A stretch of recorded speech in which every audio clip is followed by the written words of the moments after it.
Brian Fritz here with Mickie James, the TNA Knockouts champion. She will be facing winner at the TNA Hardcore Justice pay-per-view coming up on Sunday night. So this isn't the first time that you faced her. I believe the two of you even have some history going back to before you were with TNA, right? Absolutely. I mean, we have some history, obviously, in WWE when she was Katie Lee Burchill, but this is the first time legitimately one-on-one kind of facing her. We've had matches, actually, since we've been here in TNA, but for the Knockouts Championship. So, yeah, and after last week, well, a few days ago when she hit me in the head with the championship, and her and Angelina surprise attacked me. That's an easy thing to do. As you're a coward, you can attack people from behind. So, yeah, not that I would ever do that. Where's the championship? I was disappointed you don't have it with you. Yes, I know. I'm sorry. Why would you call me out on that after I've gone almost the whole time, minus 15, 20 minutes, without one person mentioning you call me out on it? Elvis has it in the room.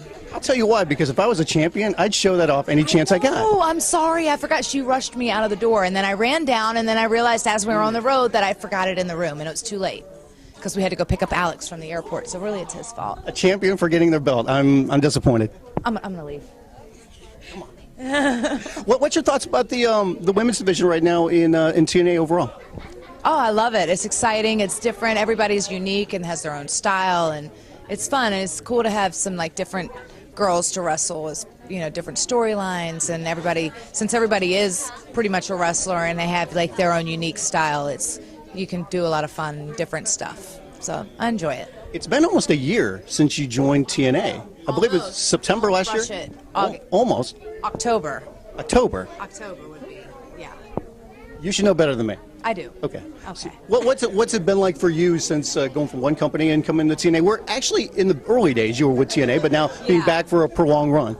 It's different. It's definitely different. I mean, I don't like to compare the two because it's totally, you know, two totally different animals, but I have a lot of fun here, and it's exciting, and it's refreshing in the sense that you have a lot of power over your own character and your own kind of stuff, and I enjoy that because I am a woman of power, and I enjoy power. What's the schedule been like for you? Because I know a lot of people talk about TNA and it being an easier schedule, but I mean, they've done a lot of shows. They have, and they say that the schedule's lighter, which technically it kind of is, but my schedule's not any lighter. If anything, it's more between the music and the wrestling and never being home. Like, I think my schedule is just as heavy as it was before.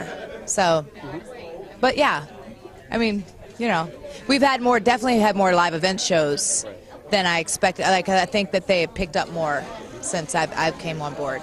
Well, you got a new album coming out. Tell me about it. I do. I'm very excited. We're going in the studio on the 15th, August 15th.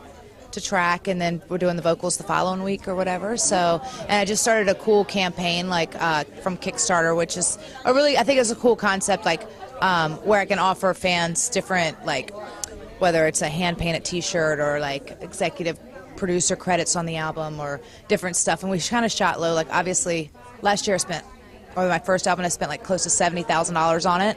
So this will obviously, like, I set the bar at like $5,000. So obviously that's going to cover like maybe a photo shoot and, you know, a half a day of studio time. But it was cool to be able to pull my fans in and get them involved and invite and like offer them things that they would never ever get in, you know, any other kind of facet. So I'm really excited about it because it's bringing them in, and they're really excited about it too because they could be a part of the project, which is nice, and that's kind of what I wanted. When do you think this one's going to come out? Hopefully, I'm shooting for October. You know, by the time we get done in the studio, I think we'll be done vocals, hopefully first week of September. So, yeah, or October. I'm hoping. Fingers crossed. Is it tough to balance everything out because the wrestling schedule is so busy, and then obviously you want to devote a certain amount of time to music? Is it? Yeah.